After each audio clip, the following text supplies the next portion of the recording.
I've been in a lot of bands over the years, played with a lot of different musicians, some decent, some not so good, mainly because of me.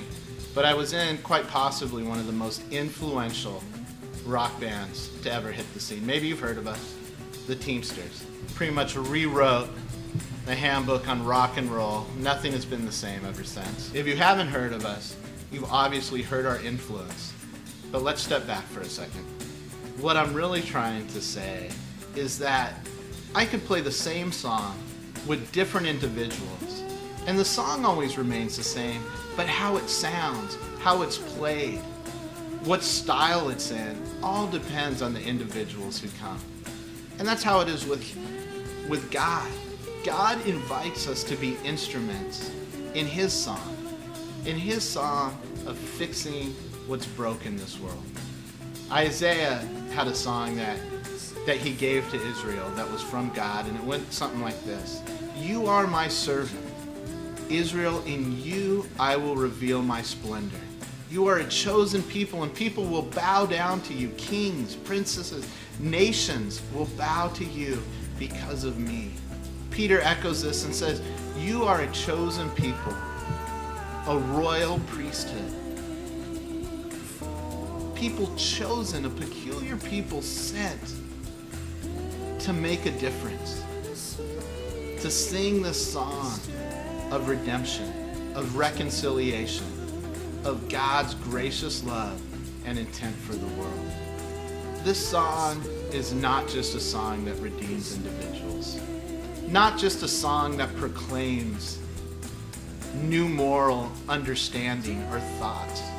No, this is a song that invites people to be shaped and formed into a new community, a new people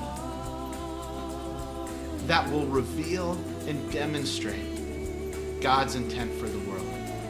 We've already talked about being a sign, pointing beyond ourselves.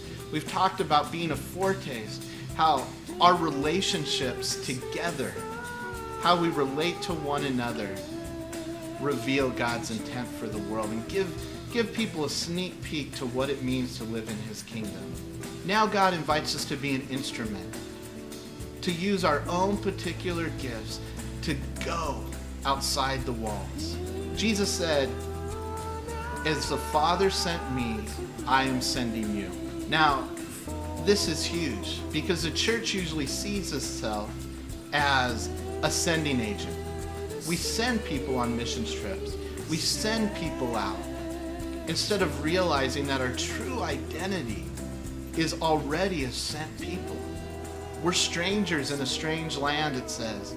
We are people who are not from here, sent for a purpose.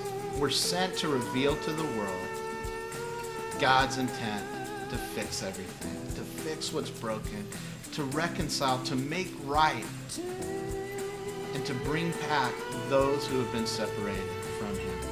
I believe that God has chosen us, University Praise, as His people at such a time as this, in such a community as this, with our talents, with our resources, to do something amazing, to act as an agent of change in this world.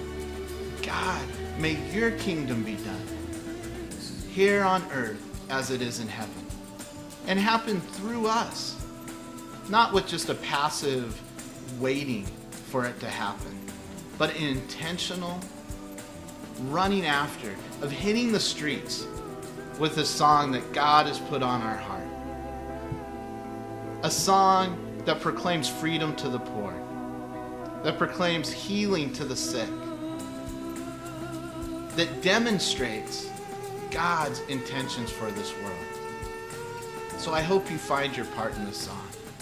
I hope that you'll join in, that you'll not sit back passively, but learn, how has God called you to play this song? How has He called you to sing it? Not just for yourself, but for us as a church.